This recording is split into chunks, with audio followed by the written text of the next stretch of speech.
Então, hoje, no nosso primeiro módulo da disciplina de comercialização, é um módulo inicial, claro, então a gente vai tratar do papel da comercialização para os sistemas agroindustriais. Lembrando que a nossa disciplina está assim organizada, a gente tem essa sequência de módulos, tá? Então, hoje a gente está dando início a esse módulo 1. Para a gente poder falar do papel da comercialização para os sistemas agroindustriais, a primeira coisa que a gente tem que fazer é definir o nosso entendimento de sistemas agroindustriais.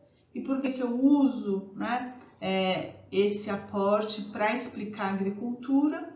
Porque a agricultura está inserida, tá? Ela está inserida num contexto maior, tanto a montante quanto a jusante, e a agricultura ela é mais do que só a propriedade agrícola, ou a produção de pecuária, animal, enfim.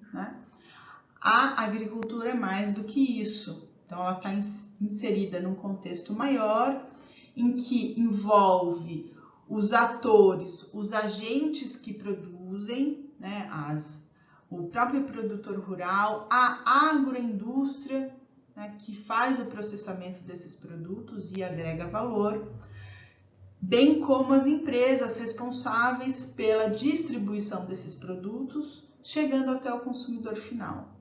Então, nosso entendimento de agricultura é esse contexto amplo, essa visão sistêmica da agricultura. E, claro, incorporando nessa nossa visão de sistemas agroindustriais o consumidor final. E além disso, a gente tem esses agentes que a gente pode dizer são os agentes produtivos, a indústria produtora de insumos, a agropecuária e seus produtores rurais, uma indústria processadora e os elementos daí para frente. Mas a gente tem que lembrar também que esses sistemas agroindustriais, eles têm um ambiente institucional e um ambiente organizacional, em que vai dar as bases de como é que, por exemplo, no ambiente organizacional, como é que esses agentes todos dessa cadeia se interrelacionam. As empresas, as associações, e existem regras que conduzem esse ambiente organizacional. Da mesma forma, o ambiente institucional. Claro, eu tenho as esferas municipais, estaduais, que fazem as regras de conduta, que definem, por exemplo, aonde eu posso produzir, aonde eu não posso produzir, como é que tem que ser essa produção. Então, eu tenho um ambiente institucional, mas também eu tenho um ambiente institucional que é dado aí pelas tradições, pelos costumes, pela cultura daquele país-estado, daquela sociedade em que essas atividades agrícolas elas estão inseridas, tá? Então, essa é a nossa visão de agricultura, esse conceito amplo, tá?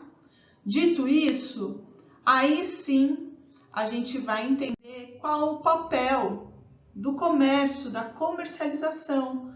Se a gente pensar num dia típico nosso, a gente está consumindo produtos de diversas regiões e ainda mais nesse contexto globalizado em que a gente está vivendo, tá? Então, a gente consome produtos de todas as partes, assim como a gente também, como o Brasil também, ele está inserido nessas relações de comércio, com o mundo. E por que as nações trocam, Por que existe essa dinâmica do comércio? Porque as diferentes economias, elas se especializam para trocar seus produtos. Ou porque ela tem terras agricultáveis, como por exemplo é o caso do Brasil, tem uma aptidão agrícola, a nossa colonização foi baseada nesse modo de exploração a partir dos diversos ciclos da agricultura, né? O ciclo do café, o ciclo da cana-de-açúcar, do pau-brasil, enfim. Então, isso faz parte da nossa história e outras economias, né, que se especializaram em produtos de maior valor agregado, né? E por que, né, essas economias elas se especializam? Porque elas detêm algumas vantagens naquela produção.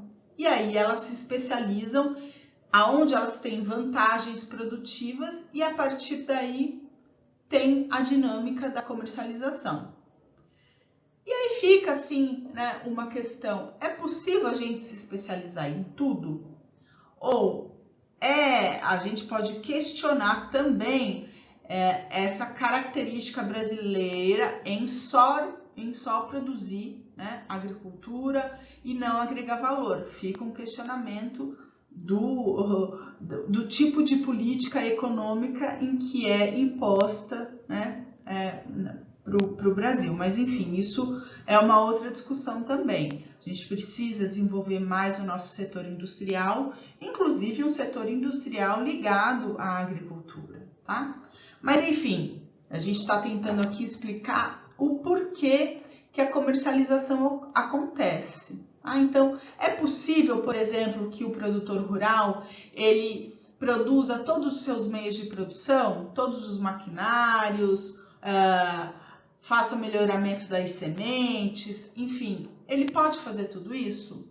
Ele pode fazer tudo isso, mas a partir do momento em que ele começa, né, claro, para determinadas atividades ele tem que ter capital para isso, né?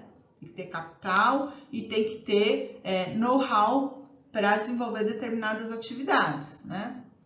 Enfim, mas isso de fato ele deixa de dedicar parte do seu tempo, do seu capital, né, e do seu conhecimento em áreas em que ele não é tão bom, e aí ele deixa de ser eficiente. Então, ele vai gastar muita energia, né, para, enfim, produzir os seus meios de produção e, de fato, ele não vai conseguir ser muito eficiente se comparado com uma indústria, né?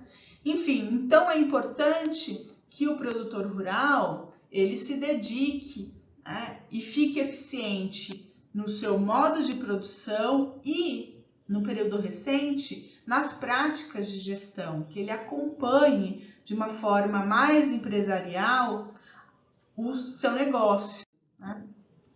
Eu deixo aqui um videozinho, a gente vai discutir isso no nosso encontro presencial, para então a gente disparar as nossas discussões, né, para tentar explicar por que as diferentes economias comercializam e se especializam, tá? Então aí vamos para um exemplo bem simples para eu introduzir a teoria de Adam Smith da vantagem absoluta, tá? Uma teoria cunhada lá em 1776 pelo economista britânico, tá? Ele era filósofo e também economista. Enfim, que estava tentando explicar por que as nações comercializam, isso lá naquela época, tá? Então vamos pensar dois produtos, dois agentes produtivos, nesse nosso caso batata e carne, um agricultor e um pecuarista.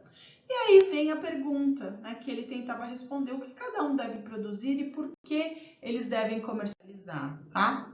Se o pecuarista e o agricultor se especializarem naquilo de fato em que eles são bons, tá?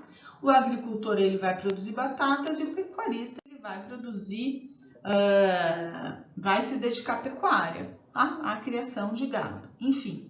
Mas o que vai definir isso? Como é que a gente vai dizer que um é mais eficiente que o outro?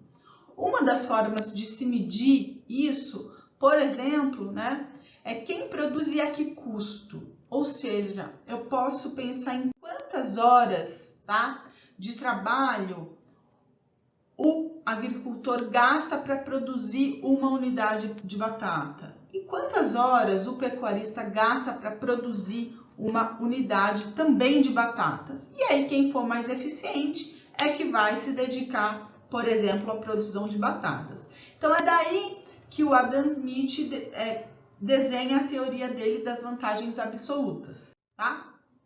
Comparando isso, quantas horas de trabalho o agricultor gasta para produzir, nesse nosso exemplo aí, 1 quilo de batata, e assim o pecuarista. Então, a partir desses dados, a gente vê que quem vai produzir batata é o agricultor e quem vai produzir a carne é o pecuarista. Só que aí fica uma dúvida, tá? Que a teoria do Adam Smith, das vantagens absolutas, não explica, tá? Digamos agora, tá? Que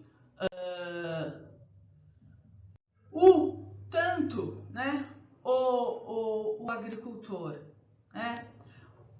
Ele gasta mais horas em relação ao pecuarista, tanto para produzir batatas, quanto para produzir carne. Logo, o agricultor ele não tem mais vantagens absolutas sobre o pecuarista para produzir. Então, isso quer dizer que o pecuarista vai fazer tudo? Não resta nada para o agricultor?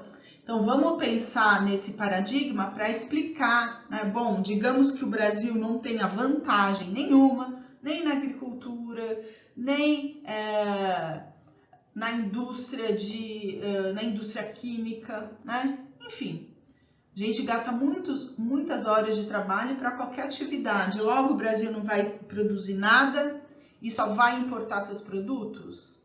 E aí é que vem, então, a teoria do David Ricardo, um outro economista que veio, né, depois do Adam Smith, para tentar cobrir as falhas em que a teoria do Adam Smith não explicava, e não explicava porque, de fato, as economias comercializam, tá?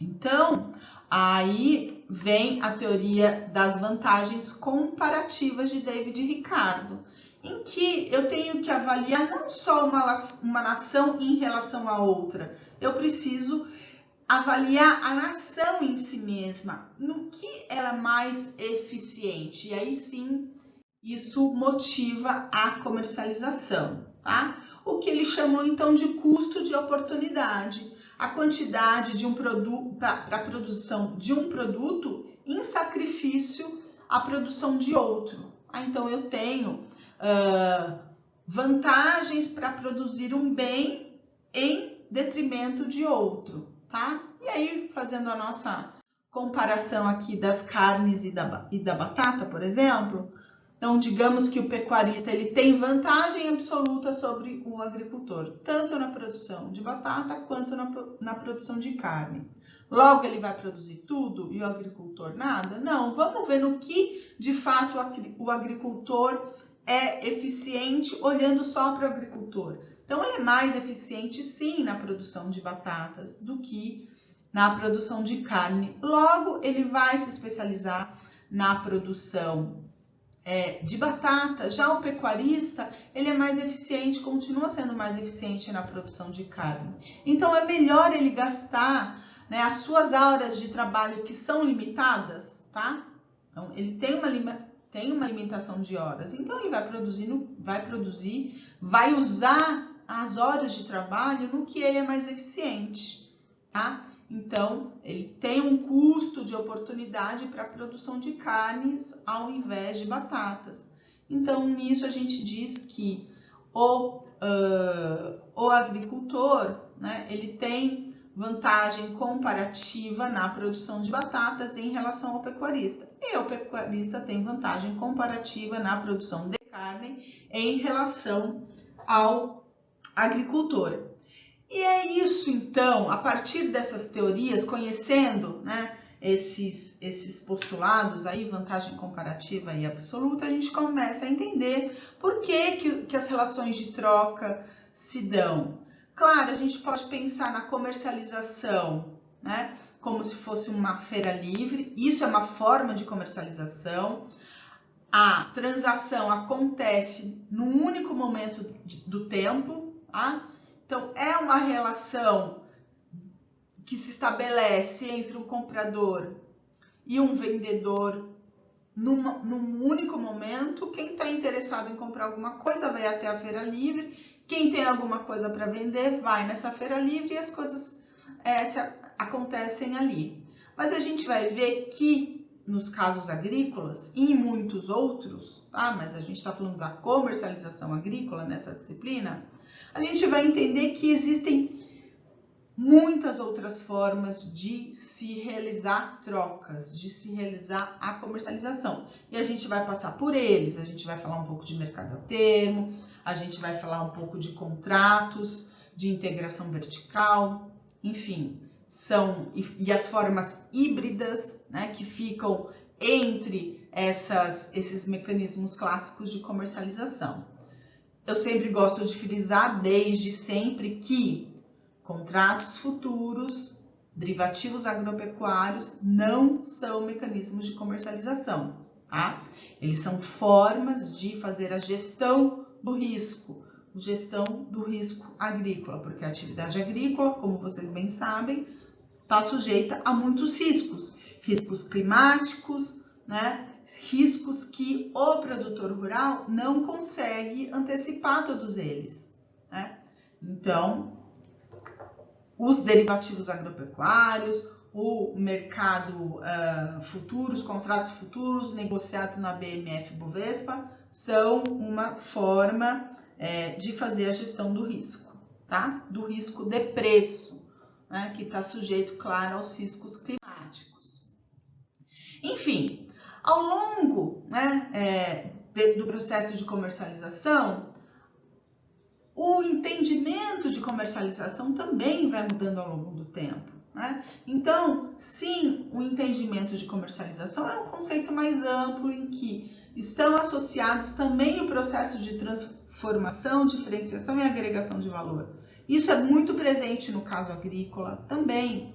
A gente pode pensar nos FLVs, que tem uma gama de oportunidades para se transformar e agregar valor. Então, essa onda dos minimamente processados, por exemplo, em que as famílias, né, os indivíduos já têm pouco tempo para se dedicar à sua alimentação de forma mais cuidadosa e mais saudável. Então, acabam, né, esse segmento aí acaba oferecendo produtos em que facilita o dia a dia. Então, vejam como a comercialização, o processo produtivo, né, o agricultor, ele tem que estar de olho em como a sociedade está consumindo hoje. Então, essa informação precisa chegar para o agricultor, ele tem que estar antenado, por isso que ele tem que ter um modelo de gestão, né, mais diferenciado, ele tem que mudar o seu olhar sobre a propriedade rural, porque só assim ele vai entender que o mercado consumidor está mudando, que ele quer produtos saudáveis, sim, mas eu quero produtos já quase prontos para o consumo, porque eu não tenho mais tempo de ficar na cozinha, enfim, preparando meu alimento, mas ainda assim eu quero um alimento saudável, tá? Então, a gente tem que estar olhando, né, para as transformações no mercado e entender que o entendimento não fez muito sentido, mas é preciso compreender que o mercado é uma construção social, tem vários agentes envolvidos, quem produz, quem consome, tem os organismos que estão lá regulando, principalmente no setor de alimentos, né? A gente tem a Anvisa, a Vigilância Sanitária, que estão colocando as regras de como é que tem que ser a embalagem, como é que esses produtos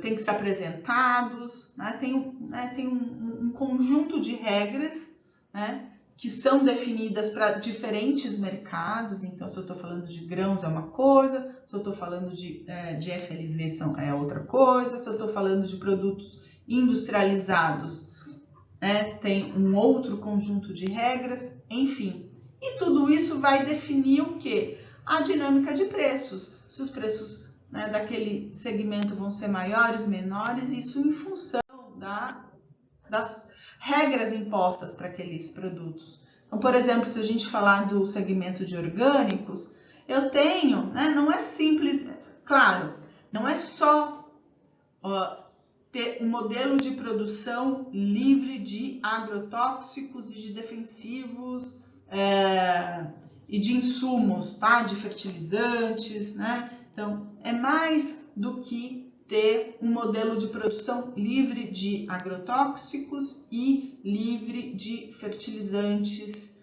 químicos, tá? Eu preciso ter o quê? Um órgão garantidor ali, aí por isso vem as certificadoras. As certificadoras, que são, né, que prestam esse serviço, eles têm os seus profissionais que vão garantir que aquele modelo de produção, que aquela propriedade de fato produz produtos orgânicos. E aí eu ganho um rótulo e isso vai me agregar valor. Eu vou conseguir colocar isso no mercado com um valor agregado maior. Claro, eu tenho um custo de produção um pouco maior? Tenho, porque essas atividades elas precisam de mais dedicação de mão de obra, né? Enfim, precisam, todo o processo produtivo é um pouco diferenciado e isso sim vai me garantir um maior valor e também uma certificação que garanta isso. Então, sim, por isso também que esses produtos têm um preço mais elevado, tá?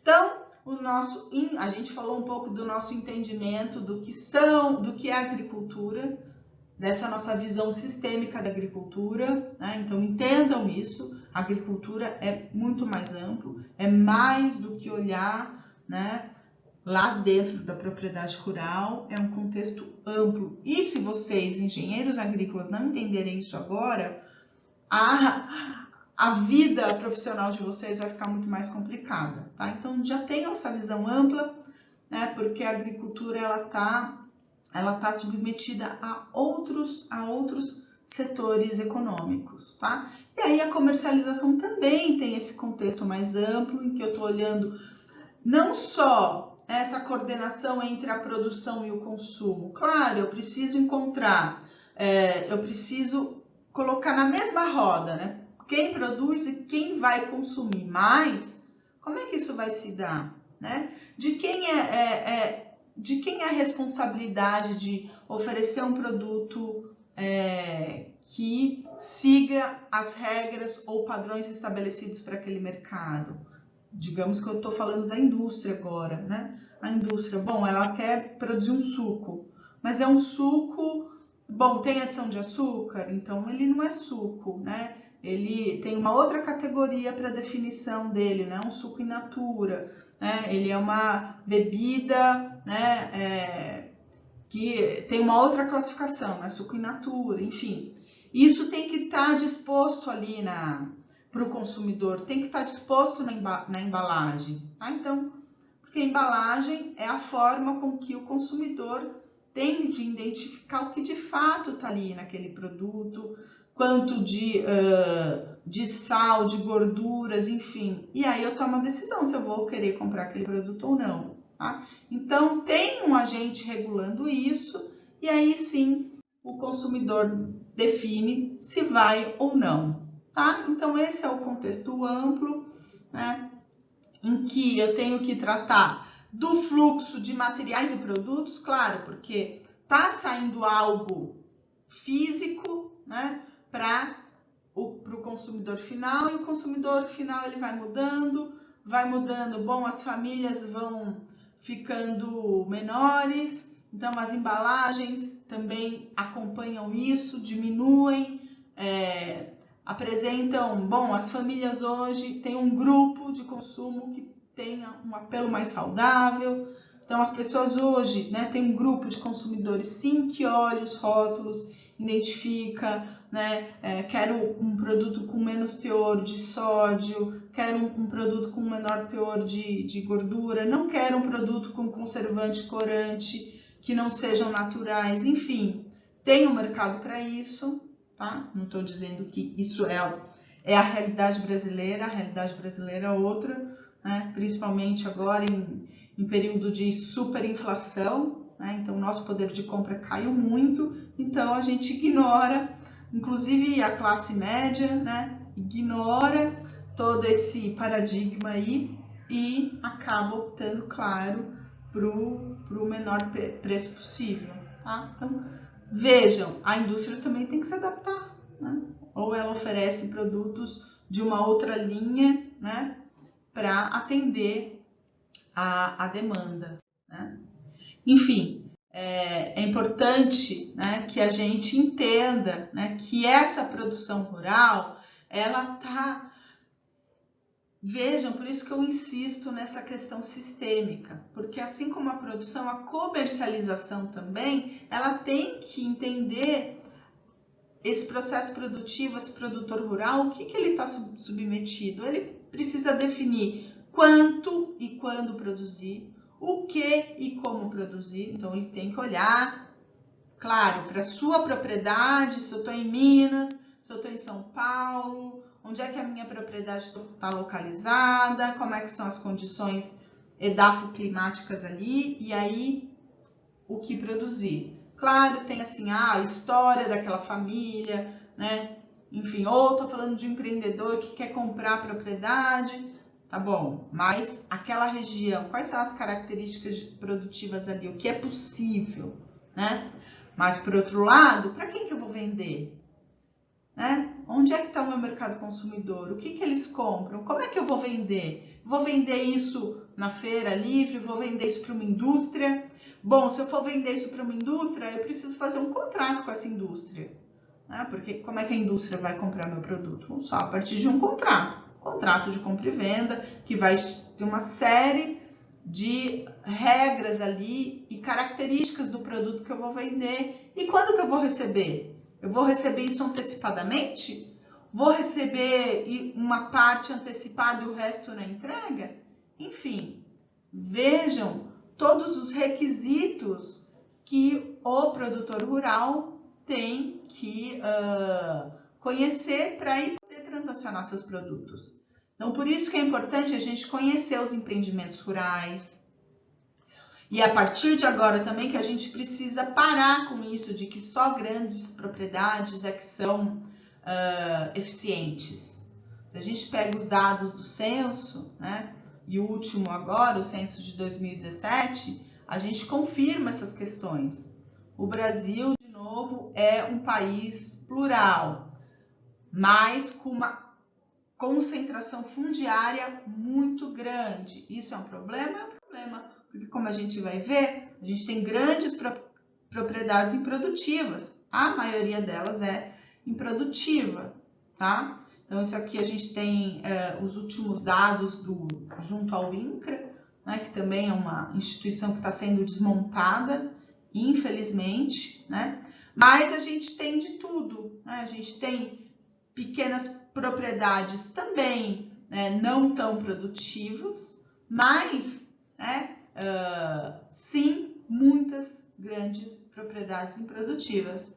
E aí, enfim, fica a dica, porque eu preciso conhecer a minha realidade fundiária para então propor estratégias de comercialização para esse público.